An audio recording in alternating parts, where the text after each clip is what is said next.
അപ്പോൾ നമ്മൾ third semester exam വരാൻ പോവാണ്. അപ്പോൾ നിങ്ങൾ പഠിച്ചിരിക്കേണ്ട ഒരു സബ്ജക്റ്റാണ് PBS. സോ PBSൽ ഇത് മാത്രം പഠിച്ചാൽ നിങ്ങൾക്ക് പാസ്സാവാനുള്ള അവസരമുണ്ട്. സോ ഞാൻ പറയുന്നത് ഇത് പഠിച്ചിട്ട് കാര്യമില്ല, ഇതിന് പുറമെ നിങ്ങൾ പഠിക്കാൻ ശ്രമിക്കണം. സോ നിങ്ങൾക്ക് പാസ് മാർക്കുള്ളത് ഈ ഒരു പോയിന്റ്സ് മാത്രം പഠിച്ചു മതി. അതായത് വാട്ട് ഈസ് ബുക്ക്.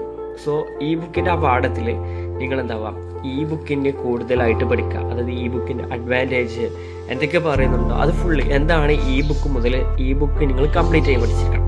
പിന്നെ നിങ്ങൾ business models, so B2B B2C അങ്ങനെ ഒരുപാട് കാര്യങ്ങളുണ്ട്. സോ ആ ഒരു മോഡൽസ് മാത്രം നിങ്ങൾ പെട്ടെന്ന് നോക്കി വെക്കണം. സോ എക്സാമിന് പോകുന്നതിന് മുമ്പ് ഈ ഒരു കാര്യങ്ങൾ നിങ്ങൾ കംപ്ലീറ്റ്ലി കവർ ചെയ്തിരിക്കണം. പിന്നെ what is digital marketing. So digital മാർക്കറ്റിങ്ങിൻ്റെ ആ ഒരു ചാപ്റ്ററിൽ ഡിജിറ്റൽ മാർക്കറ്റിംഗ് എന്താണ്, അതിൻ്റെ ടൈപ്സ്, അഡ്വാൻറ്റേജസ്, ലിമിറ്റേഷൻ, അങ്ങനെ അതിൻ്റെ സ്കോപ്പ് ഉണ്ടെങ്കിൽ സ്കോപ്പ് എല്ലാം നിങ്ങൾ പഠിച്ചിരിക്കണം. പിന്നെ കമ്മ്യൂണിക്കേഷൻ ടൈപ്സ്. കമ്മ്യൂണിക്കേഷൻ ഒരുപാട് ടൈപ്സ് ഉണ്ട്, റിട്ടൺ, ഓറൽ, ഓക്കെ. അപ്പോൾ ഒരുപാട് ടൈപ്സ് കമ്മ്യൂണിക്കേഷൻസ് ഉണ്ട്. അതിൻ്റെ ഇമ്പോർട്ടൻസ്, ലിമിറ്റേഷൻസ്, എങ്ങനെയാണ് ബിസിനസ്സിൽ കമ്മ്യൂണിക്കേഷൻ അപ്ലൈ ചെയ്യുന്നത്, ആ കാര്യങ്ങളൊക്കെ നിങ്ങൾ പഠിച്ചെടുക്കുക. പിന്നെ cyber crime. So cyber crime, learning, അങ്ങനെ കുറച്ച് വാക്കുകളുണ്ട്. പിന്നെ വേസ്റ്റ്, ഇതൊക്കെ സ്ഥിരമായിട്ട് വരുന്നതാണ്. Green computing.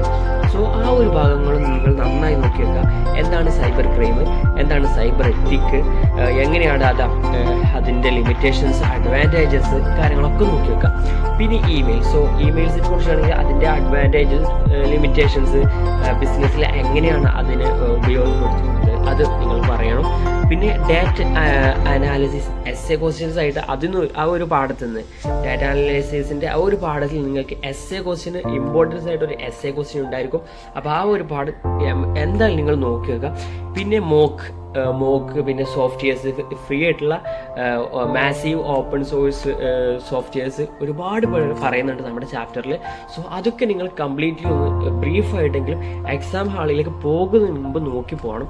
അപ്പോൾ ഇത്രയും കാര്യങ്ങൾ ഇതുവരെ പഠിക്കാത്ത ആരെങ്കിലും ഉണ്ടെങ്കിൽ ഇത്രയും കാര്യങ്ങൾ ജസ്റ്റ് ഒന്ന് ചെക്കൗട്ട് ചെയ്തേക്കുക. കാരണം എന്താ വെച്ചാൽ ബുക്ക് ഇത് മാത്രം പഠിച്ചാൽ തന്നെ നിങ്ങൾക്കിപ്പോൾ ലേണിംഗ് എന്നാണെങ്കിലും ഏതിൽ നിന്ന് ക്വസ്റ്റ്യൻ വന്നാൽ നിങ്ങൾക്ക് ഇത് എഴുതാം. സോ എനിക്ക് തോന്നുന്നു ആദ്യത്തെ 3 ചാപ്റ്റേഴ്സ് സിമ്പിളായിട്ട് നിങ്ങൾക്ക് പഠിക്കാം. ലേണിങ്ങിൻ്റെതും പിന്നെ നമുക്ക് പറയുകയാണെങ്കിൽ പ്രൊഫഷണലിസം, അങ്ങനെ ഒരുപാട് കാര്യങ്ങൾ അതിൽ പറയുന്നുണ്ട്. പക്ഷേ ഞാൻ അതൊന്നും ഇതിൽ ഉൾപ്പെടുത്തിയിട്ടില്ല. സോ നിരന്തരമായ എക്സാമിന് വരാറുള്ള ക്വസ്റ്റ്യൻസിൽ നിന്ന് ഏതാനും ക്വസ്റ്റ്യൻസ് മാത്രമാണ് ഇപ്പോൾ ഞാനിവിടെ ഉൾപ്പെടുത്തിയിട്ടുള്ളത്. അപ്പം ഈ വീഡിയോ കണ്ടവരെല്ലാവരും ഇത്രയും കാര്യങ്ങൾ തീർച്ചയായിട്ടും ചെക്കൗട്ട് ചെയ്ത് വെക്കണം. സോ അപ്പോൾ ഓക്കെ, നമ്മൾ ഇന്നത്തെ വീഡിയോ ഇവിടെ അവസാനിക്കുന്നത്. അപ്പോൾ ഇമ്പോർട്ടൻസ് ആയിട്ടുള്ള എല്ലാ കാര്യങ്ങളും ഉൾപ്പെടുത്തിയിട്ടുണ്ട്. അടുത്ത വീഡിയോയിൽ വീണ്ടും കാണാം മറ്റൊരു വിഷയത്തിൻ്റെ ഇമ്പോർട്ടൻസ് നോട്ടുമായിട്ട്.